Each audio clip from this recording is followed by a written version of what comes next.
What is the mind? Our minds are conditioned, held, tethered to dogma, to belief, to experience, to knowledge. With this tethered mind, with this mind that is so conditioned, so heavily held, we meet life, which is in constant movement. Life, with its many complex and sweetly changing problem, is never still, and it requires a fresh approach every day, every minute. So, when we meet this life, there is a constant struggle between the mind that is conditioned and static, and life that is in constant movement. That is what is happening, is it not? That is what is happening, is it not? And there is not only a conflict between life and conditioned mind, but such a mind meeting life creates more problem.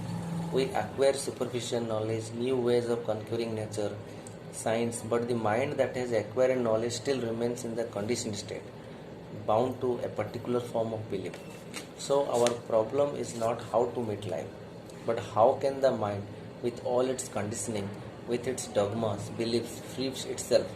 It is the free mind that can meet life, not the mind that is tethered to any system, to any belief, to any particular knowledge. So it is not important. If you would not create more problem, if you put an end to misery, sorrow, to understand the working of our own minds.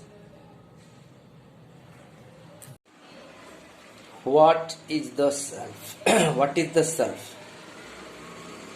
Do we know what we mean by the self? By that, I mean the idea, the memory, the conclusion, the experience, the various forms of nameable and unnameable intentions, the conscious endeavor to be or not to be, the accumulated memory of the unconscious, the racial, the group, the individual, the clan, and the whole of it all. Whether it is projected outwardly in action or projected spiritually as virtue. The striving after all this is the self. In it is included the competition, the desire to be. The whole process of that is the self, and we know actually when we are faced with it that is in an evil things. I am using the word evil intentionally because the self is dividing, the self is self-enclosing. It is activities, however noble, are separative and isolating. We know all this. We also know those extraordinary moments when the self is not there, in which there is no sense of endeavor, of effort, and which happens when there is love.